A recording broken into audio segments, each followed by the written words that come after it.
course, tonight you can check us out on HotTopicsCelebTV.com. Make sure you go to the website, leave your name and your email, and subscribe. Every week, each and every Sunday, we're having your favorite, most influential faces in entertainment and Hollywood each and every week, each and every Sunday. Also, of course, join us every Tuesday night on Tuesday After Dark with my host, Miss Amber Nicole Miller. Can you hear me better? Can hear you. Hold on. Let me see. But I can't hear you. Hold on one second. Okay.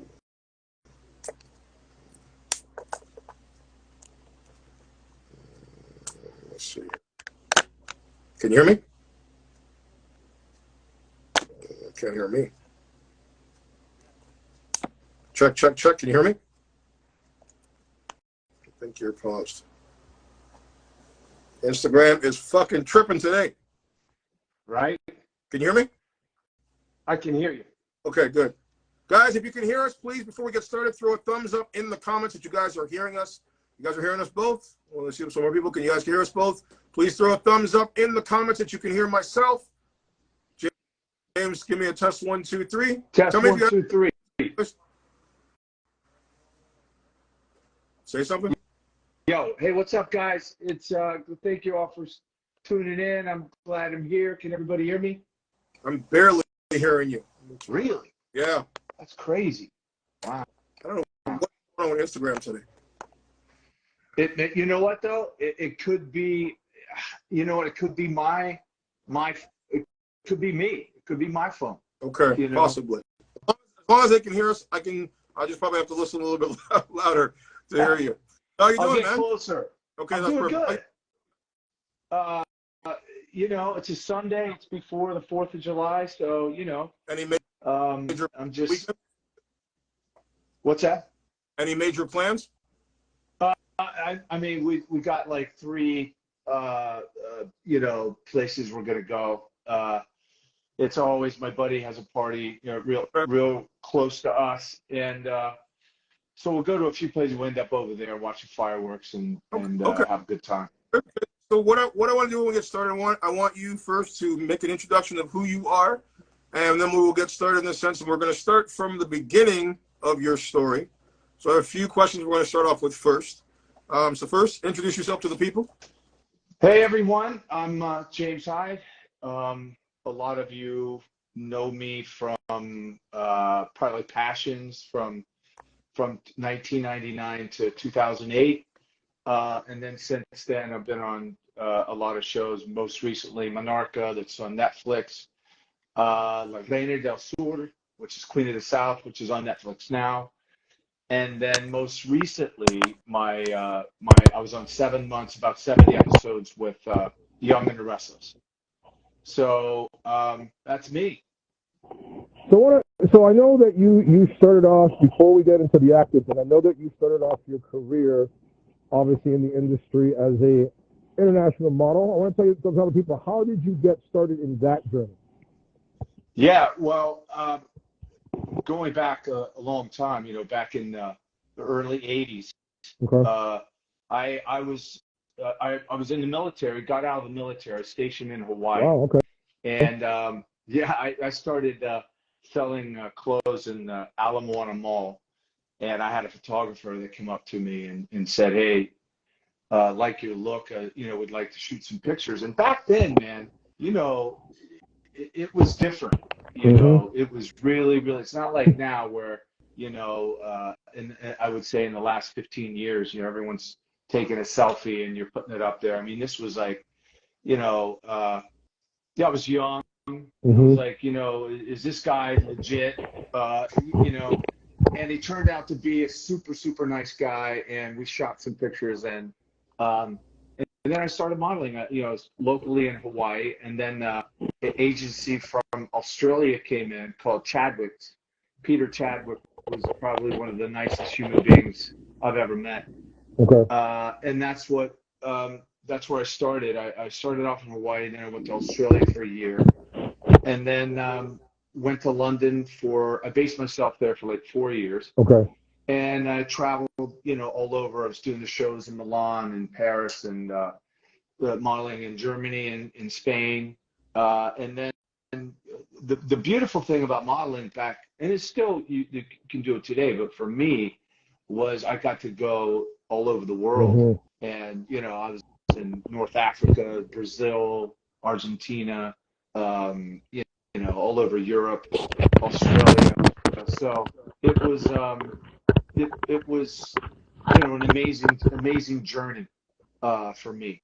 And it was, you know, it's one of those, you know, and I met my wife in Spain back in 1988, and then we met again in 1989 in Milano. And we've been together ever since. So a long time. Yeah, it's a long time. Yeah. So it's amazing. So what did you find for yourself, like when you started off, obviously in the modeling thing? Did you find, obviously going from the Army, that's a huge a huge change to go from the Army to the modeling industry. Did you find it easy when you first broke into the business? I found it just super, like, what? You can like make a living at this, you know, and you travel and you can do all these things. It was just like an eye-opening experience, because there wasn't, you know, still there were people doing it, but not as many as there are today. I mean, you know, there was Bruce Halse, there was Hoyt Richards, you know, those guys were the guys that kind of paved the way for everybody. And so it was just brand new. It was like, wow, this, yeah, like you said, I mean, me, you know, I'm from a small town in Ohio. And then I went to, and being in the military in Hawaii was different, because I worked in the hospital. So it wasn't, you know, me in the field, and we wore whites. You know, we never like marched around. We just did that at the very beginning. Then we didn't have to do that anymore. We grew our hair a little longer. It was just a little less military stuff than what we had. It was cushy. You know, I played hoops, and you know, they like, I was working 11-7 shift. I had a game. They let me go to my game and come back. But modeling, yeah, you're right. It was just, but I always knew from that point when I left Ohio to go to Hawaii, in my mind, I was like, I'm ready for life. I'm ready for things to come at me. And I knew that I was going to take advantage of everything that came my way and try to maximize everything. So military was great. I enjoyed it. I maximized it. I didn't want to, I signed up for one tour. I'm done. I knew, you know, what's on the next. I was like 21 years old. I got out, was 21.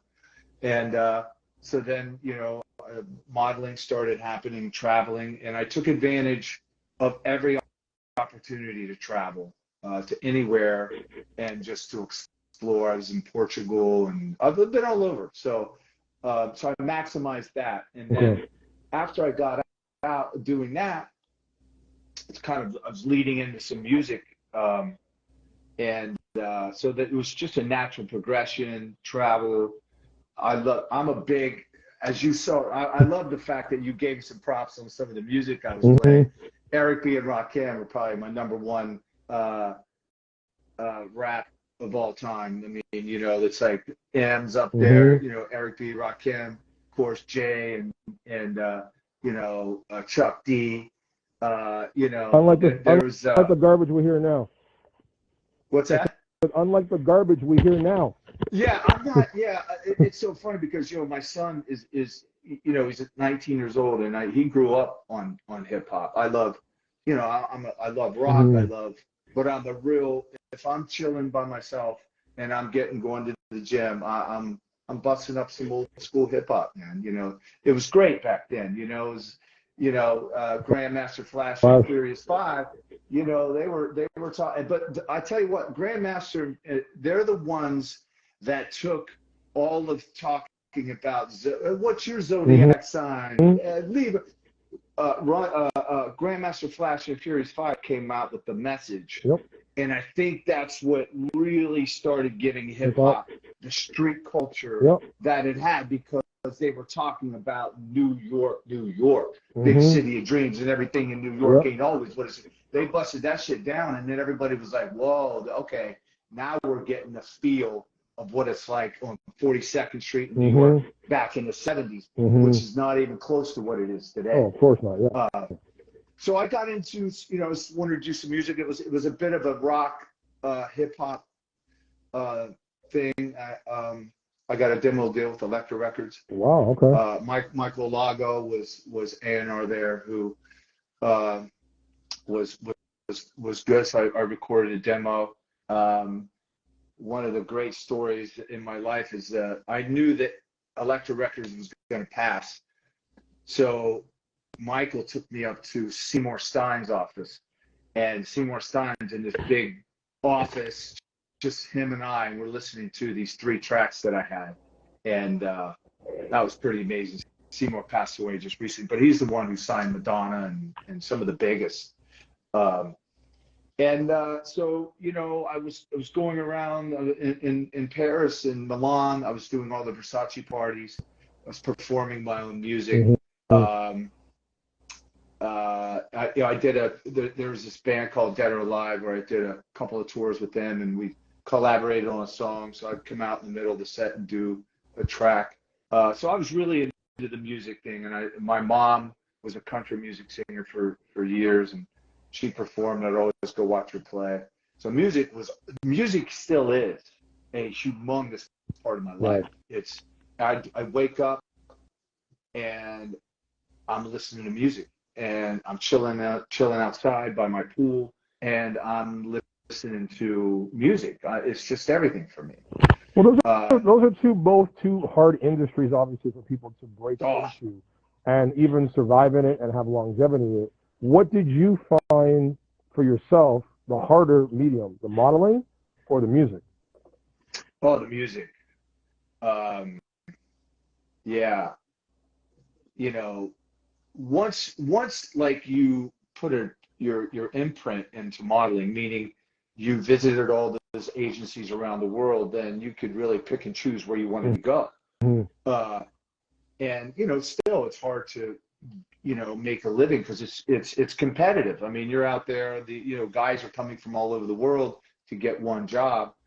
But I felt that there was always a way to make money there somehow, because you did catalog. You don't really do those anymore.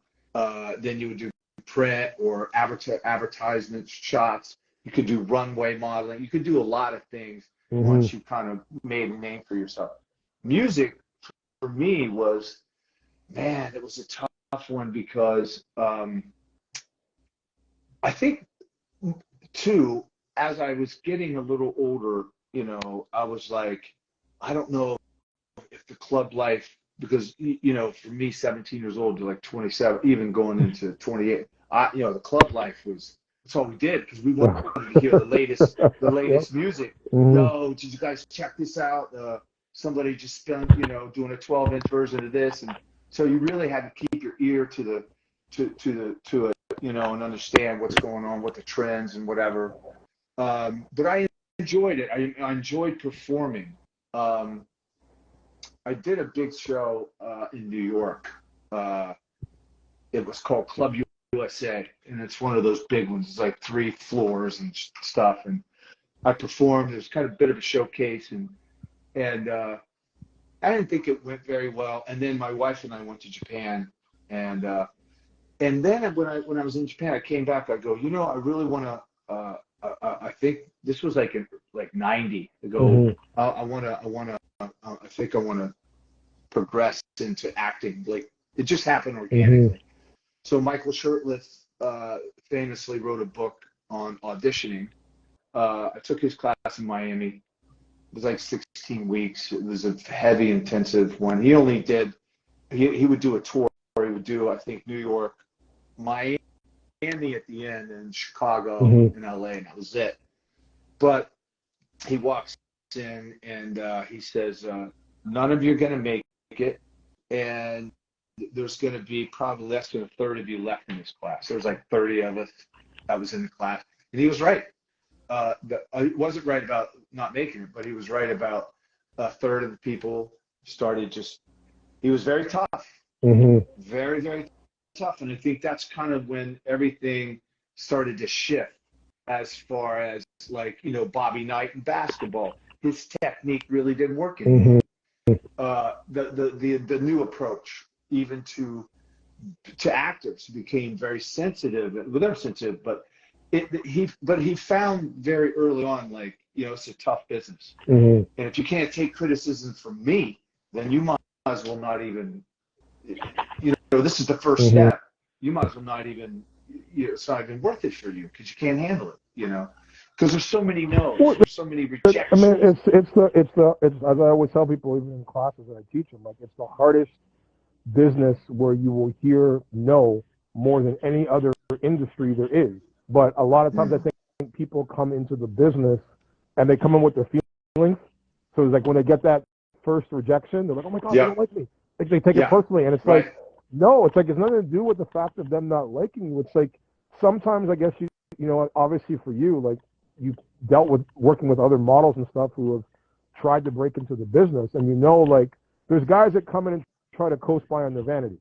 And there's guys that come in and try to do, you know, they actually do the work, and then the vanity helps them open more doors because they've got the look. But then even when they've got the look and they get that first opportunity or that first gig, they don't really, I guess you would say, hone their craft. Yes. Like, they just get comfortable in that position and say, okay, I'm good looking, I've landed this job, so now things are just gonna start rolling. And you have to realize, like, you know what, you got to keep working at it, because again, if you, I mean, I think you can understand the test of this. Like, if you're too pretty, it puts you into a box. And then if you're like just pretty and that's all you got to offer, then you're only really going to be getting the opportunities where you're taking off your clothes or doing some sort of, like, you know, I don't know, I guess sort of like Days of Our Lives, where it's like more eye candy. You know, you're not getting necessarily that hardcore, like, acting like you see in Y&R, where it's, you know, storyline, it's driven, whatnot. So, like, for you, breaking into the acting, having the music background, having the modeling background, do you feel that the modeling and the music prepared you for the acting industry? Well, as you teach, you'll tell people, like, my son is 19, and he read for something, I think it was like a year ago, called Swagger.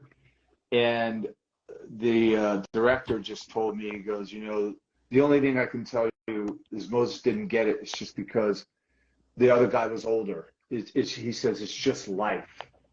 Sometimes you have to live and go through experiences to really be able to bring things to the part. Of course, you know, I'm 60 and I've traveled all over the world. And you look 30, bro.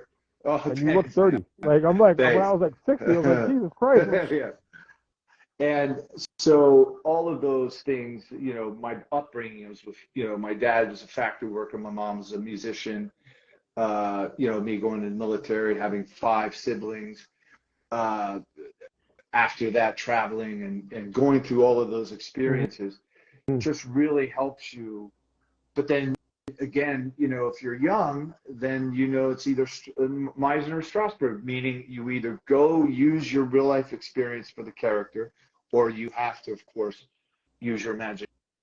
You have to build your imagination for that character, and try to find what that really feels like, if you didn't go through that in real life, as an experience. But everything that I've ever done in my life, having a child, being married for 30 years, I mean, everything that I've gone through in my life, hopefully it's going to, you know, be there and be able to help, you know, any kind of role that I get.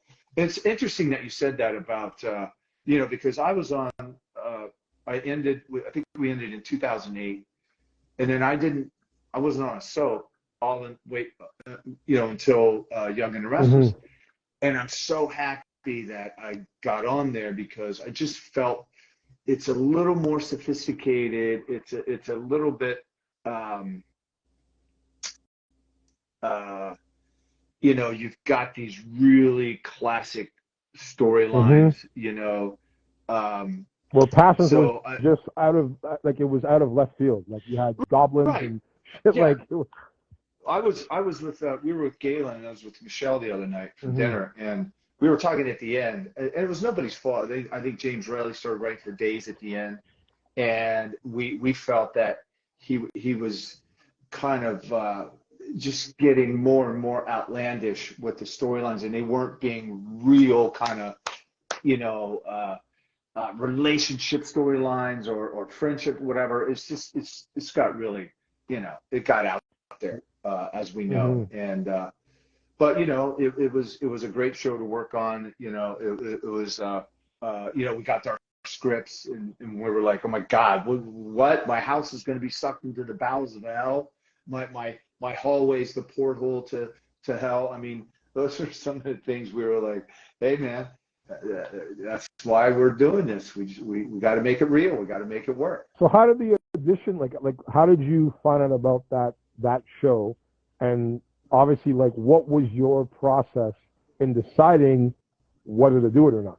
Which show? Passions. Oh, so I got I was in Miami Beach because I went to New York. I was on Another World. I was on a contract in Another World. I played Neil Johansson, Internal Affairs cop. The show ended, and they quite honestly, after the first contract, they didn't renew it, and I knew the show was ending anyway. So I stayed in New York because we moved from Miami Beach up to New York. I was right on the corner of Bank and Bleecker, and so I left. I went back down to Miami Beach. I shot a show called Miami Sand. We shot that in Miami. And then I got a call, I think it was in Colorado, and they got a call and they said, hey, there's this new show on NBC. Nobody knows the name. No one knows what it's really about. Here are the sides. And I read for Hank, my brother. Okay. So I came back, date myself here. There was a new role in the fax machine saying, hey, I think you'd be better for this character, for Sam Bennett. And he goes, you know, he's a father of, like, I don't know how many kids I ended up with at the end. I probably had like 20. He's a cop. So you're probably going to be entrenched in the storyline a lot. And I go, okay, that sounds better. And I liked the role. It was good. So then I screen test, go back. I was in New York. I was shooting a stint on As the World Turns. And I'm couch surfing on my buddies. You know, I get a call. It was like a Thursday. I had to go in for As the World Turns. I had like 3 or 4 shows I had to shoot. And they're like, you got the part. And I'm like, oh my God, fantastic. Because I didn't want to go back to New York. I already did my 4 years, man. And, you know, and I was like, please, I want to go to LA, but I want to go to LA right. You know, I want to go with a job. And, so I was lucky enough to get that, and then we moved to California. Been here ever since. So what do you find, like, as an actor for yourself, you know, the differences between projects and stuff and the New York style of acting compared to the LA style of acting? I think it's the same.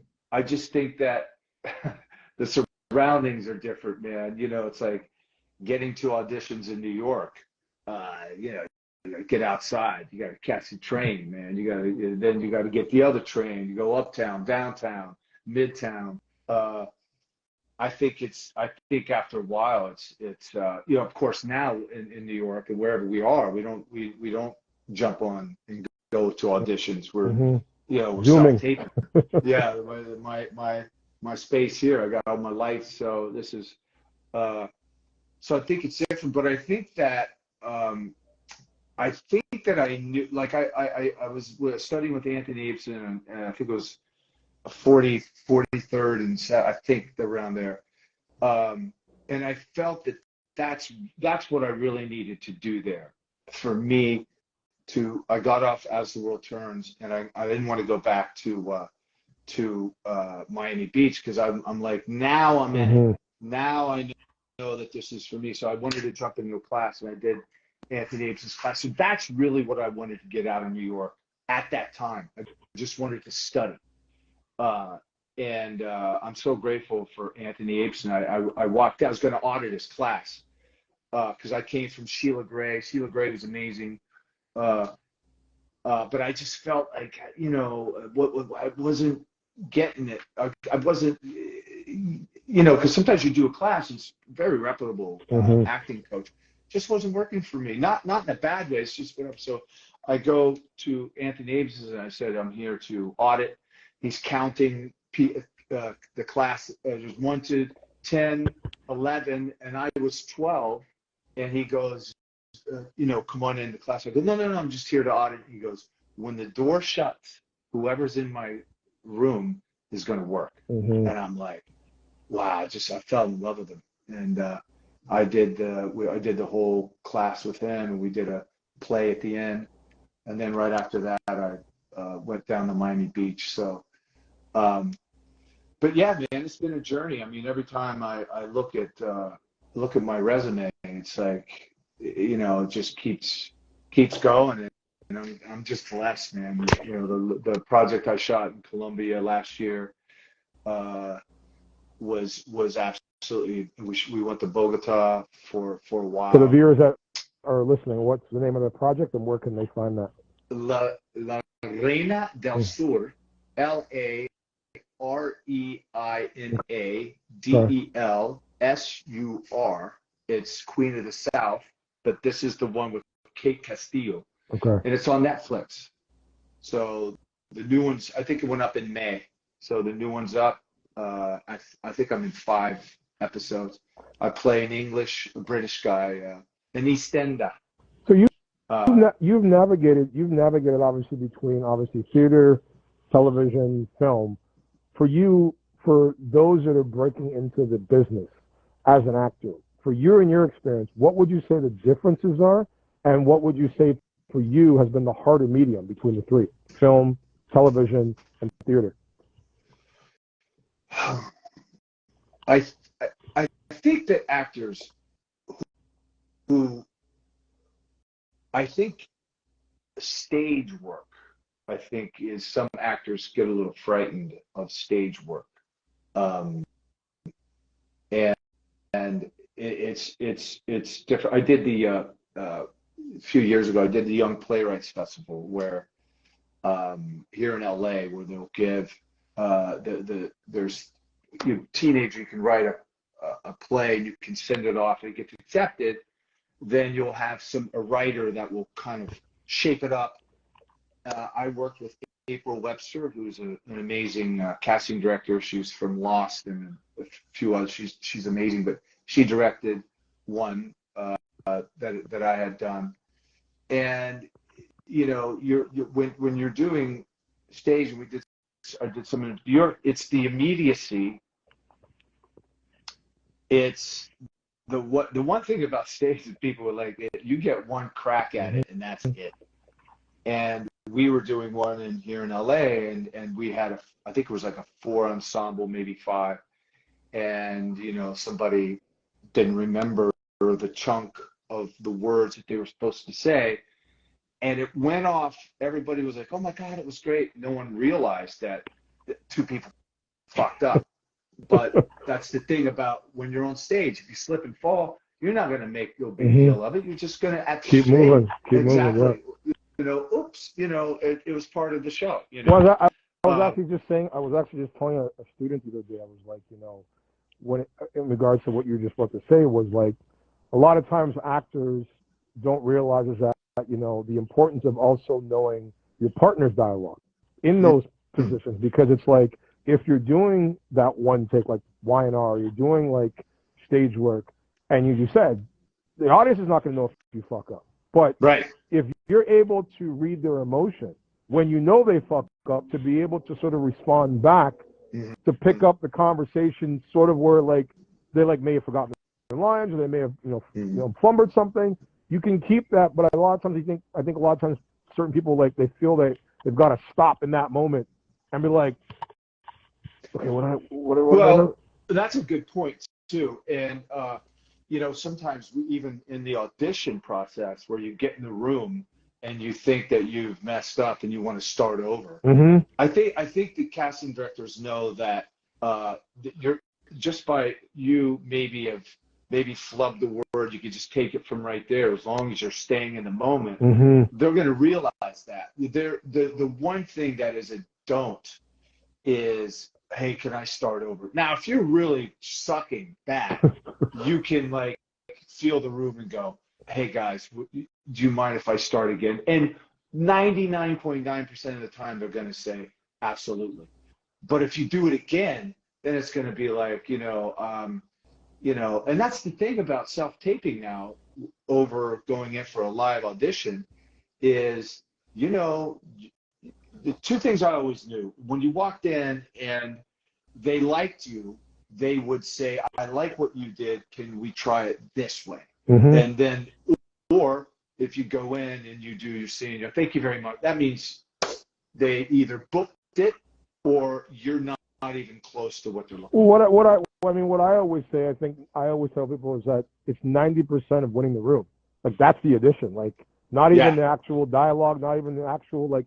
It's like if you walk in and you win the room, you got to look at it. It's like people are looking at, okay, do I really want to be with James for the next 8 months? Like filming, like is this a person one I can vibe with? But if you come in that room with like a bad attitude or whatever, or you're just not that person that they're looking for, you're probably not going to get the job just because of the fact that it's what they see first before you even open your mouth. Well, you got a great point.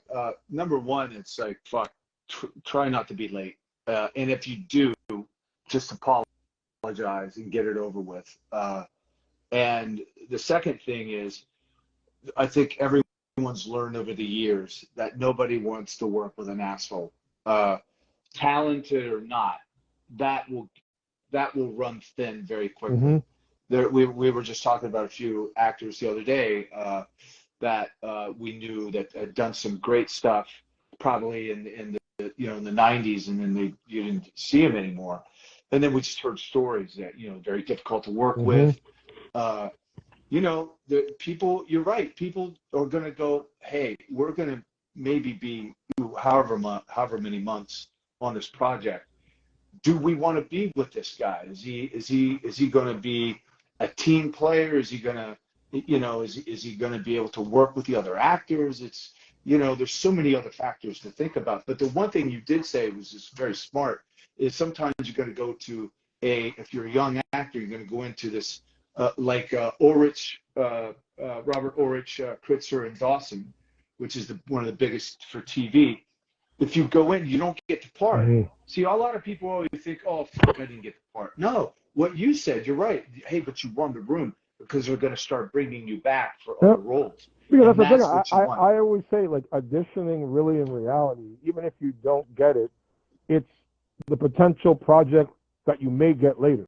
Because it's like you come in the room and you may, even if you nail the audition and you nail all the lines and everything is perfect, but they're like, hold a second, you know what? I may see James for something better, like something else that I wasn't thinking about him for, but now I'm going to remember him for that specific project than just coming in there and saying, okay, you know what? Because again, it's like, this is where I was going to get to my next point.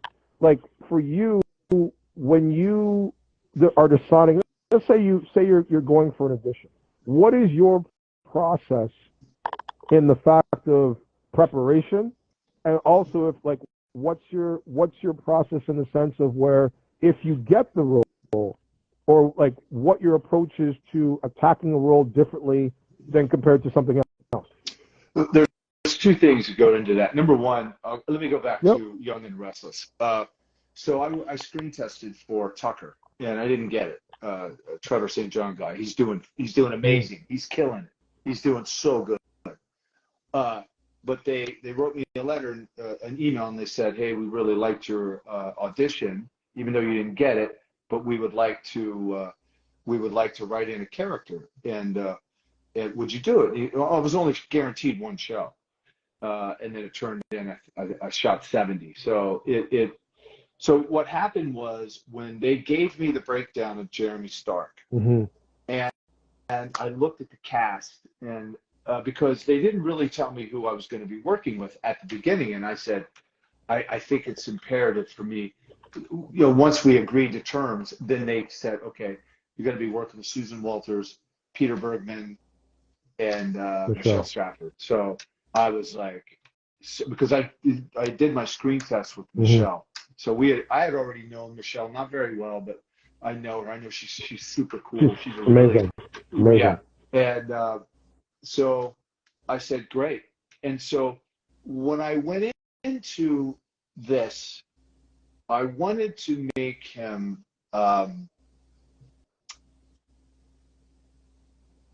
like not such in a subtle way, mysterious, and I could kill all of you if I wanted to. And I really, it didn't take raising my voice. It didn't take anything other than being present, me walking into a room. And I was trying to demand that. And so my first month working there, everybody kind of felt the same way I did. I think that Jeremy were really Jeremy's going down the path that I envisioned, and hopefully you did too. And they really didn't say anything to me other than great job. Once in a while, you're going to get a note, and they were subtle notes, and I'm like, great, I like that, And again, you want to be a collaborative team. It's good. But for other, like Monarca, I played a writer. Okay. And I was married to a girl from Mexico whose family was billionaires, and I had to, along in the storyline, I'm a writer. I wasn't doing well, and all my books were bombing. And I go, her family is a billionaire family, like I said, they're cartel kind of stuff like that, very dark secrets in the family. And I start digging, and I was going to write a book about the Carranzas. And so from that, it's like, oh my God, how are you going to, you're going to double cross the family. You're going to double cross your wife. What's the impact of your kids? So all of those things started going into, but what I decided for this character was, if something ignites you, your passion is so severe that almost you're doing things with blinders on. And so you get so entrenched that you almost forget of everything else that's going to cause the domino effect with your kids, your wife, the family. And so those were kind of things that you had to kind of go through as a character. But like I said, sometimes when you walk on stage, it just fits. It just, like Jeremy Stark, to me, it just fit. It was just the perfect shoe that you put on. Who was your first scene with? I can't remember. Who was your first scene with? Susan Walters. Okay. Yeah, my first day walking, I think it was in September. I said, "Hey, how are you?" She goes, "Oh, Kim Ulrich is. We have mutual friend. Kim was my love interest on Passion. So Kim Ulrich, amazing person, and it's just, yeah, it was amazing. Coming on such a, for you coming on obviously such an iconic history show, did you feel any pressure for yourself when you first stepped on the set? Oh yeah, because when you haven't done something, and that genre, right? If I since 2008, and I decided to step on in 2022, things move at a different pace. You got to get in there, and you really got to kind of you got to find it again. So my first shooting with Susan was a whole script. It was all flashbacks, and I got in, and it was so funny because we said it was going to rain in LA. We shot it outside on the balcony, and it really did rain. As soon as I said, it was weird. As soon as I said, it's so beautiful in LA, even when it rains. And at that moment, I'm not shitting you, bro, it started raining. And it was crazy. But then once I came back a month later with Peter and Susan and Michelle, it really started to ramp up as far as how much work that they wanted me to do. I was so happy too. I was like, wow. And the blessing was they were doing the 50th anniversary episodes, and Jeremy Stark was a big part of that. So I was truly blessed to be asked to be part of that. But it was an amazing experience. I just have this funny feeling you'll be back, but not as Jeremy Stark. If I was writing, and if I'm going by like Bill Bell's train of thought, I see Jeremy Stark having a twin brother named James Stark, who comes back not in the sense more as a villain, but comes back to be some sort of entrepreneur, businessman, wealthy, comes into town, and then sort of picks off, not in the sense of like where, Jeremy left off, but the chemistry that you and Michelle, I mean, to me, I personally think they dropped the ball. Like, that's my opinion of the fact of you finally get a character, who's new, different, energetic, who brings a different energy, a different vibe. And I think it was like, I think it got to the point where like I felt that they didn't know what they were getting themselves into. Because you said it was only for like one show. And then you came in and then you brought something and you brought something and you brought something. And I think, again, it was like, okay, you know what? Like, how do we, and whether it's budget cuts, I don't know, whatever the situation is, I just feel that like they could have done something more, because it just felt like the last few episodes that Jeremy was on, it was like rushed. Like it wasn't a point where like, there was any real build up. It was just like, okay, we need to get all this shit scrambled in 2 episodes, and then I'm like, this is the thing that I've always said, that I've talked with other actors about, even on the show, where I'm like, what happened to the art of storytelling? Because it's like, everything now like is so fast paced, and the fans aren't stupid. Like to me, you have to give, where I look at, like if I was writing and producing for that show, which I wish I was, is that I would go back to the formula of what made Y&R and just the process of television exciting, where it wasn't rushed in 3 months. You had an arc where you build a character, you build a storyline, and Bill Bell could, he could see things a year out of where it was gonna end. Now it seems like they sort of cram everything in, and they're trying to figure out, okay, you know what, like, what do we do? Like, how do we fit all this stuff in at once? Well, I think that you said something that I think that it boils down to one thing and one thing only, and that's why we're having a strike. Money.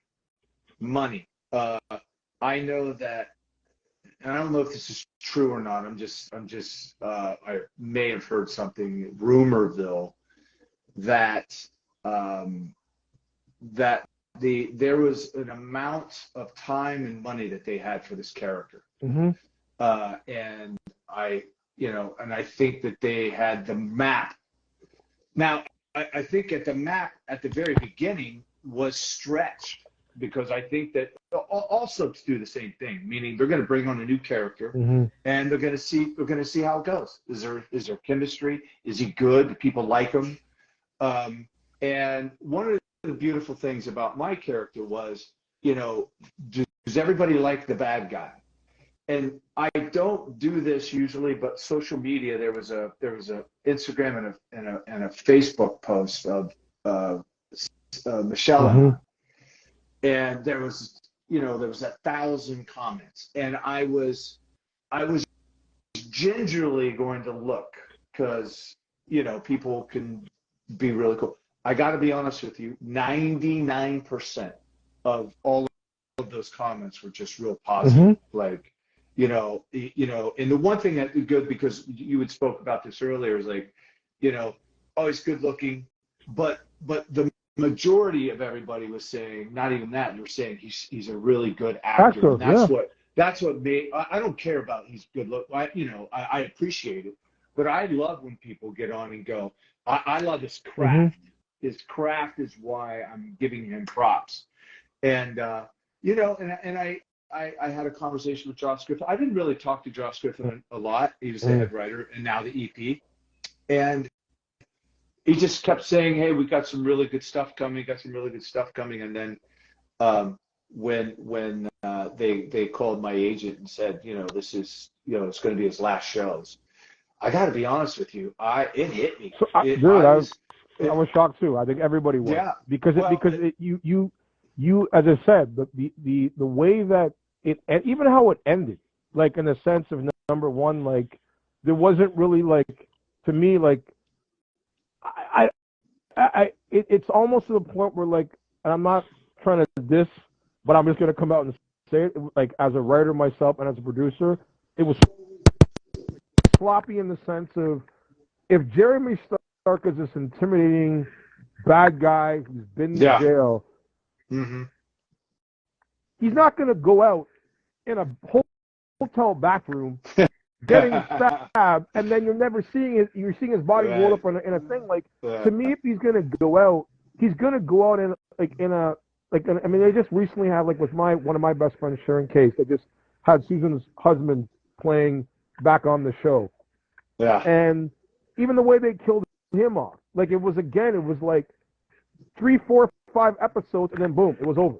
Like, and he's getting stabbed, and it's just like, okay, like, how do you, like, and it's again, sometimes I think it's to the point where like they're just wanting to put in the shock and awe bandit effect, but they're not understanding that like this is how you lose audience. It's not like we're and especially again like your character, they brought you in, and you said like it was sort of a slow build, but once you started, those gears started kicking in, and I was like, and even mine was like looking from a writer's step, I'm like, they could really, this guy could really go so many different places. Oh, like, man.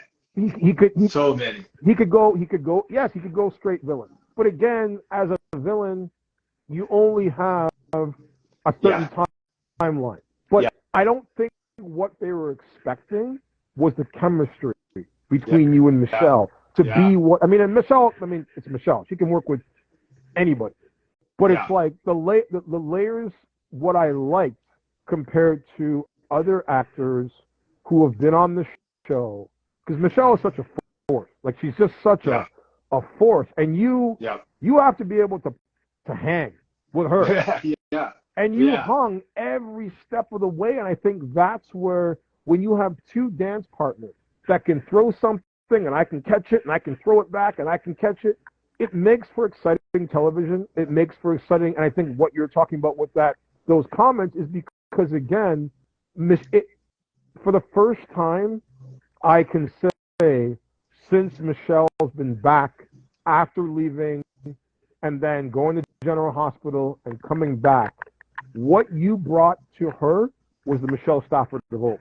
Like, what people remember her for in that. But again, she was having like these, I don't say weaker scene partners, but just the fact of like, Michelle is the type of person where it's like she's like this match that slowly just starts to like burn with more intensity and more intensity and more intensity.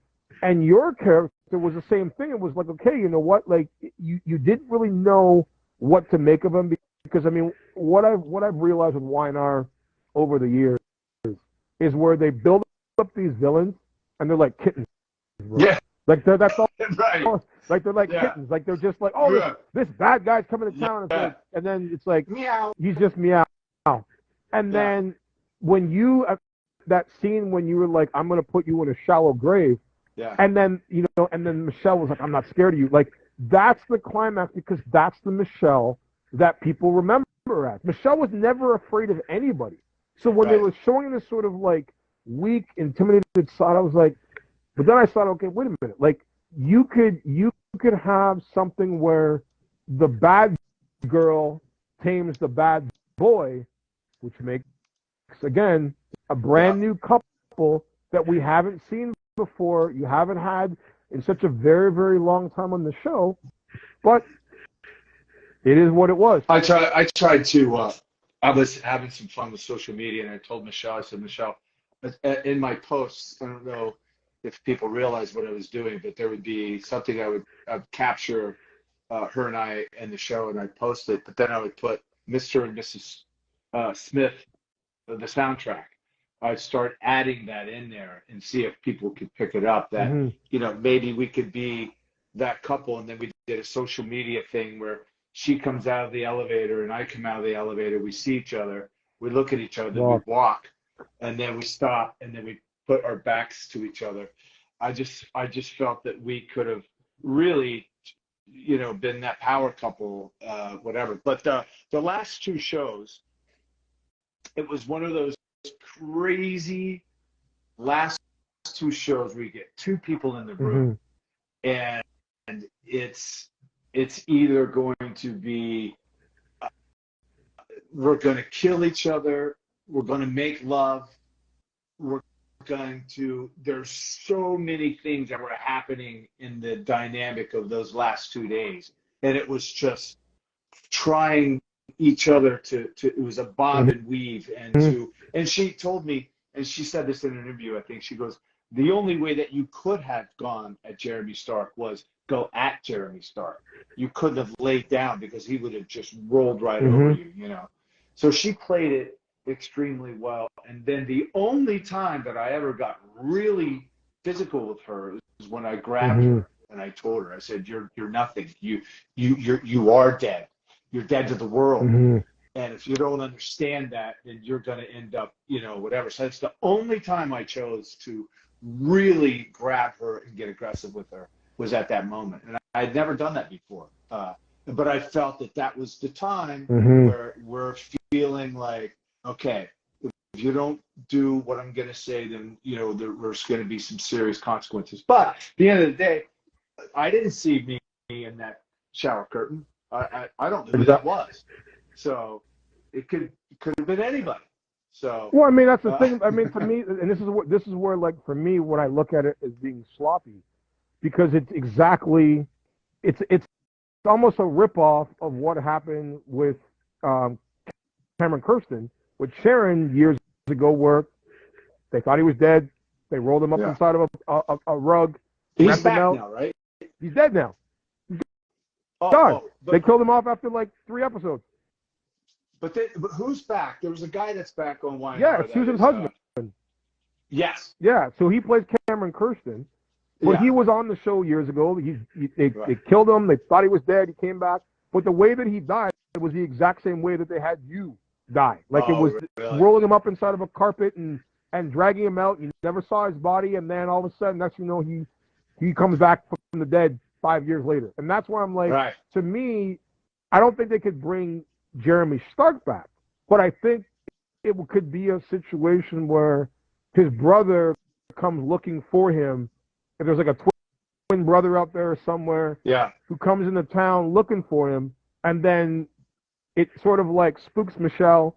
She sees him, and then it's like, okay, you know what? Like where at first there's that friction of like it's a reminder of what she did, but then he woos her, he charms her, they fall in love, and then boom, you got a new it couple. I mean, that's just my thought process. So when you got that call, and I mean, I know how that is, but I mean, for you getting that call, it's your last date. A, did you expect it?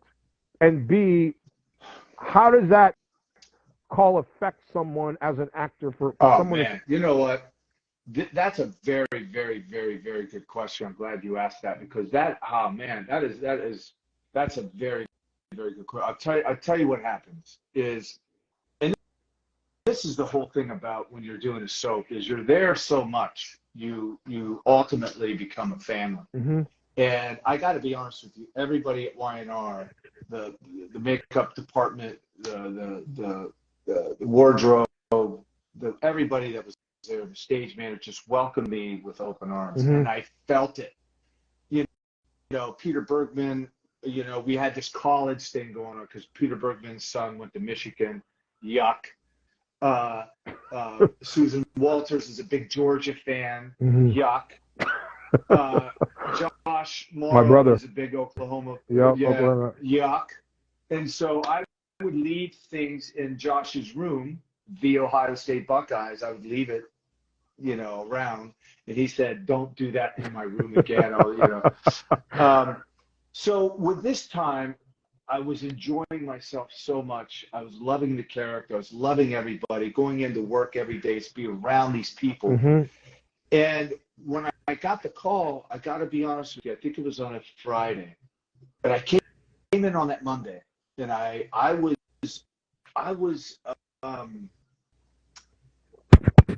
walking around like a little bit of, I was hurt. I was a bit stunned actually, because I just felt the call would have been different. Like, hey, we want to bring you on the show as a permanent member, you know. And then when I got that call, so I went to Michelle and we started running lines, and I talked with her, and she kind of helped me get back on the train and just, you know, hey man, whatever shows you got left, I don't know how many shows you got left, just let's go out and let's do the best job we can. And then I never thought about it after that ever again. I just said, you know what, this is show business.